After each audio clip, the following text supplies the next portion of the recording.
আসসালামু আলাইকুম ওয়া রাহমাতুল্লাহি ওয়া বারাকাতুহু।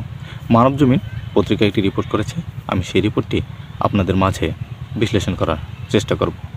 সেটি হলো, রাজনীতিবিদ হিসাবে শহীদ প্রেসিডেন্ট জিয়াউর রহমান সফল।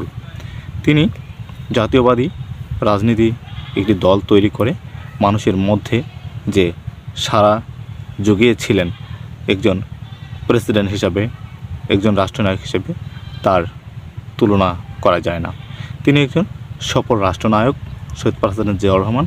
তিনি বাংলাদেশের মানুষের প্রতি যে তার শ্রদ্ধা, এবং শহীদ প্রেসিডেন্ট জিয়াউর রহমান বাংলাদেশের মানুষকে যে পরিমাণ ভালোবেসেছিলেন সেটি অতুলনীয়। এবং বাংলাদেশের মানুষ শহীদ প্রেসিডেন্ট জিয়াউর রহমানকে সুন্দরভাবে, সাবলীলভাবে গ্রহণ করেছিলেন। সেজন্যই তিনি স্বাধীনতার এত বছর পরেও অত্যন্ত অধিক এবং একান্তভাবেই খুব জনপ্রিয়, এবং তার যে হাতে গড়া দল জাতীয়তাবাদী বিএনপি মানুষের মধ্যে জনপ্রিয়। এবং শহীদ প্রেসিডেন্ট জিয়াউর রহমান জনপ্রিয়তার কারণেই আজও পর্যন্ত এই বিএনপি দলটি টিকে রয়েছে, এবং মানুষ এই বিএনপি দলকে গ্রহণ করেছেন।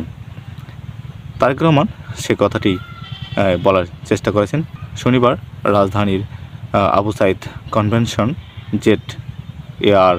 ZARF ফাউন্ডেশনের উদ্যোগে শীর্ষক আলোচনা সভায় তারেক রহমান একথা বলেন। সেই শীর্ষক আলোচনা সভায় উপস্থিত ছিলেন বাংলাদেশের প্রথম শ্রেণীর নাগরিকবৃন্দ, এই আলোচনায় অংশগ্রহণ করেন। এই বলে আমার সংক্ষিপ্ত বিশ্লেষণ শেষ করছি। আসসালামু আলাইকুম ওয়া রাহমাতুল্লাহি ওয়া বারাকাতুহু।